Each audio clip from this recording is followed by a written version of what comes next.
આગળ વાત કરીએ તો ગોધરામાં રખડતા પશુઓનો ત્રાસ વધી ગયો છે। આખલાએ બચાવને ભાનમાં લીધો। ગણેશ વિસર્જન દરમિયાન બંદોબસ્તમાં નીકળેલા પોલીસને દોડાવ્યા। ટ્રાફિક અને ભીડ વચ્ચે આખલાઓએ તોફાન મચાવી। સમગ્ર ઘટનાનો વિડીયો વાયરલ થઈ રહ્યો છે, જેના દ્રશ્યો આપ ટીવી સ્ક્રીન ઉપર જોઈ શકો છો। એક આખલાએ સમગ્ર વિસ્તારને બાનમાં લીધો તો રખડતા ઢોરોનો સતત ત્રાસ વધી રહ્યો છે। આખલાએ પોલીસ કર્મીઓને પણ દોડાડ્યા તો ટ્રાફિક અને ભીડ વચ્ચે આખલાએ તોફાન મચાવ્યું, જેના કારણે સમગ્ર વિસ્તારમાં એક ભયનો માહોલ ફેલાયો છે અને આ જ રીતે સતત રખડતા ઢોરોનો ત્રાસ યથાવત જોવા મળી રહ્યો છે। તેને લઈને પણ હવે કંઈક કાર્યવાહી કરવાની સ્થાનિક લોકો માંગ કરી રહ્યા છે। સમગ્ર વિડીયો સોશિયલ મીડિયામાં વાયરલ થઈ રહ્યો છે। તો ગોધરામાં રખડતા પશુઓનો ત્રાસ જોવા મળી રહ્યો છે।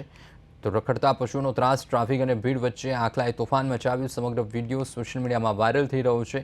તો આખલાએ ગણેશ વિસર્જન દરમિયાન નીકળતા પંડાલને ત્યાંના લોકો વચ્ચે આખલાએ તમામ વિસ્તારને, આખા વિસ્તારને બાનમાં લેતા લોકોમાં પણ એક ભયનો માહોલ ફેલાયો હતો।